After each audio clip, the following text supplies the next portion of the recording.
Hey team, I hope you're having a great week this week. I was having dinner recently with my good friend Danny, and he was talking about some of the challenges that he has with his health habits. And by the way, this dude is like an incredibly healthy guy. He's very disciplined. He has a lot of great habits. But he was describing how he sometimes feels like he's stuck in a rut, especially around nutrition and exercise, because he does the same thing every day and every week. I mean, he really has like a very regimented schedule, very healthy habits, like I said, but he's starting to feel a little trapped by them.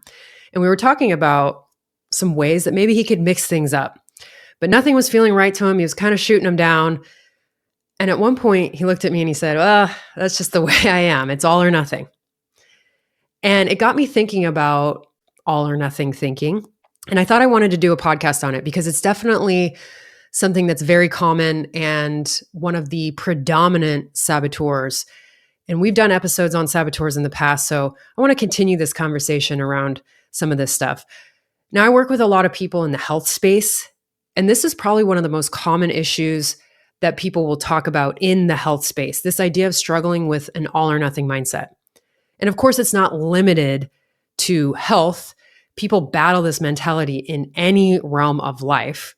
We can call it a lot of different names. We can call it black or white thinking, perfectionism, all or nothing, but the sentiment is the same. We're either all in or we're all out. And by nature, this is kind of a rigid way of thinking, and it has us feeling trapped at times, like we're stuck in our circumstances, in our rigid routine. Or it can become a situation where the smallest little mistake or failure can throw us off of our path, just throw us way off track in major ways. And I'll be transparent with you. Perfectionism has been one of my biggest saboteurs that I've had to contend with in my life since I was young. And what people who struggle with perfection tell themselves is that this way of thinking is about having high standards for yourself. I have high standards for myself. I used to say the very same thing. But I'm going to make an argument against that and also, of course, describe a few distinctions as usual.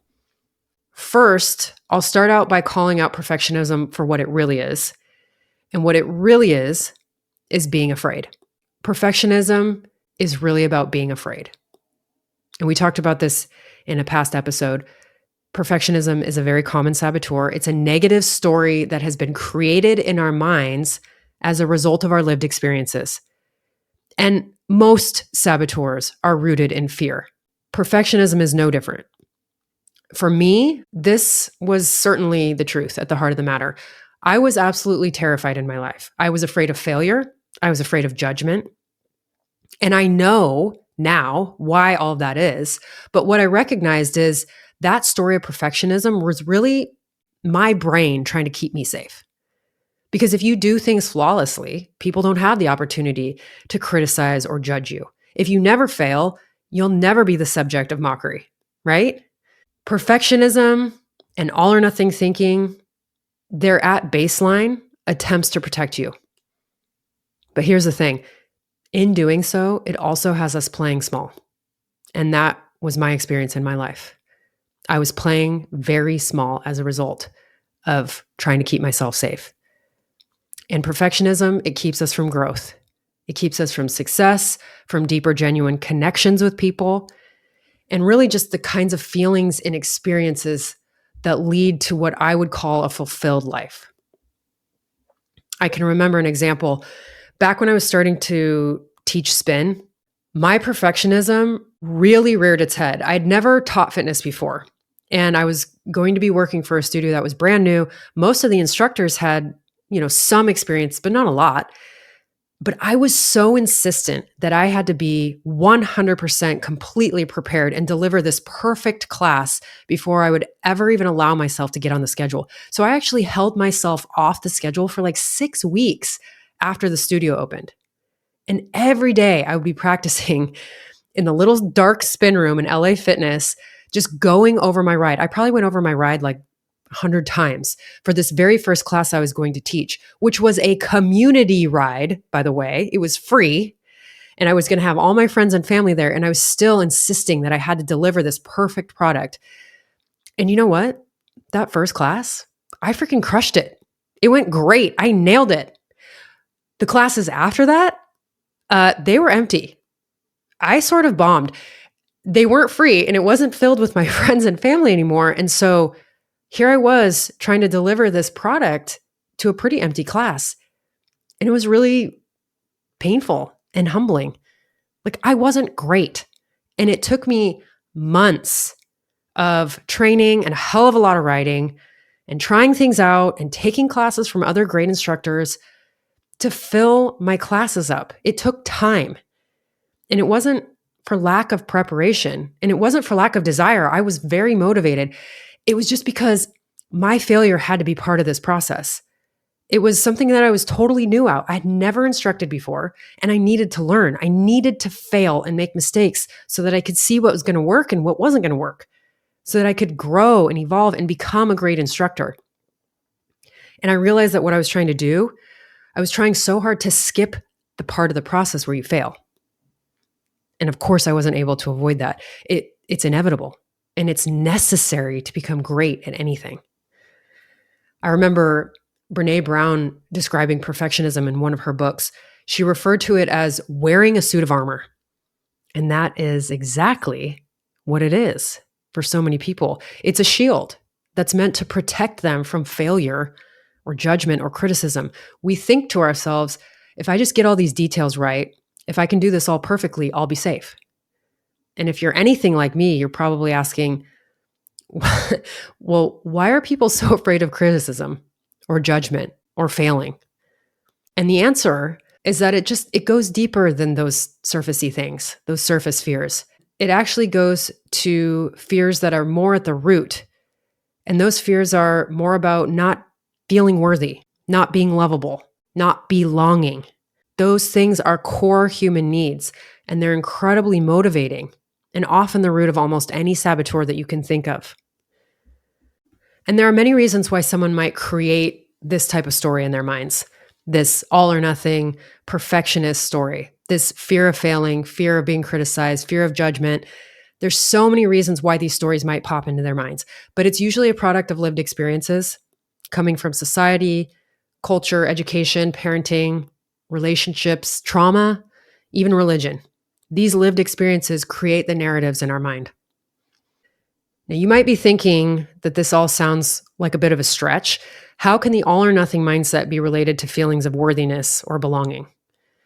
But the way that I think about it and the way that I visualize it is in terms of the analogy of the tree, where you have the roots of the issue, and the roots of the issue are the fear that our core needs won't be met. Reminder that the core needs are sort of the bottom level of hierarchy of needs: love and belonging, safety and security, and feelings of worthiness. So those are the roots.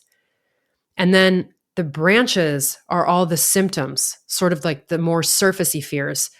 Things like fear of failure, fear of criticism, fear of rejection, uncertainty, vulnerability, fear of disappointing other people, maybe being seen as incompetent, feeling like you're not good enough. Those are the branches, those surface fears. And then finally, you get to the leaves on the tree, the leaves on the ends of the branches. Those are the ways of behaving, the actions that we take in the real world. And these leaves might look like this: constantly tweaking your work, obsessing over tiny details, being rigid, refusing to delegate or outsource things because you feel like you're the only one who can do it right, setting unrealistic standards for yourself around ways of being or how you should feel, setting self-imposed deadlines. It's also setting unrealistic expectations for the people around you. And then finally, just feeling that nothing you ever do is good enough. And this feeling in particular can be very insidious. Most people don't even realize that that's the self-talk that's happening in their head. So the next logical question is, well, what do I do? What do I do about this mindset? How do I break free from the all or nothing thinking? And I'll say what I often say when it comes to changing mindset habits and becoming a better thinker. It starts with awareness. It starts with understanding that this mindset, this perfectionism, it's simply a protective mechanism that no longer serves you. It's an old pattern of thinking that was created when you were young, probably a child or an adolescent, maybe between the ages of 7 and 11 years old, and it has outlived its usefulness. It no longer works for you. I do think it's possible to honor the past and understand that these narratives have probably served us in a lot of ways. They've kept us safe. They've probably actually helped us excel in times of struggle or suffering, but also recognizing that we've changed and it's time for a new mentality. I always ask myself this question: do I want to let my 11-year-old mindset dictate my life? Or do I want to let my 13-year-old mindset dictate my life? The answer is usually no. And obviously, it's not always that simple, but it is a great level setter. It's a great start because when you can separate yourself from the old story, really like shine a flashlight on it, it does start to lose its power. And then you can be in choice. You can choose a different way of thinking. You can ask yourself, do I want to be motivated by fear, like what I've been doing all this time with the all or nothing mindset?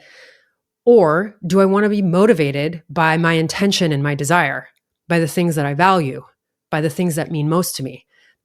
That's a totally different energy, and it allows for a lot more space to grow and expand. A big part of this is zooming out, getting a little perspective and saying to yourself, a potential failure on this project, it's not going to jeopardize my worthiness. A misstep in this relationship, it's not going to put my entire sense of belonging at risk. Really level setting yourself, because we are human, and part of this human experience is failure and making mistakes. It's something that we forget. We forget every day that the primary path to growth and learning is making mistakes. And this has been an ongoing lesson for me, but it's one that I try to continue to honor so much because I want to grow as much as possible during my time here on Earth. The bottom line is that perfectionism or all or nothing thinking, it's not helping you. It's actually keeping you stuck. And you might think you're maintaining high standards for yourself, but you're really just feeding your fear. So this week, I invite you to challenge those ways of thinking, the rigid all or nothing mindset. I challenge you to question the black and white thinking and instead choose to be more curious, more open-minded. Choose to have a little more grace for yourself. Choose to honor the struggle and the mistakes that you've made. Choose to honor your humanness and forgive yourself for the missteps along your path. I guarantee without those missteps, you would not have the beautiful life that you have now. If we could all be a little more forgiving towards ourselves and the people in our lives, the world would be a very different place. So that's all for today. Here's to ditching that all or nothing mindset. Shout out to Danny for spurring on this conversation in my head. It's time to take that suit of armor off, team. Put down the shield and live a bigger, more beautiful life. I'm right there with you doing the work too, I promise. Thank you for listening. Have a wonderful week. And as always, thank you for being ready to impact. Thanks for listening to Impact Ready. I hope today's episode inspired you to own your impact and recognize that you are powerful. By elevating our energy and awareness, we can create exponential change in this life. If you enjoyed today's insights, share them with a friend and subscribe to the show for more. I truly appreciate you. Thanks again for being here.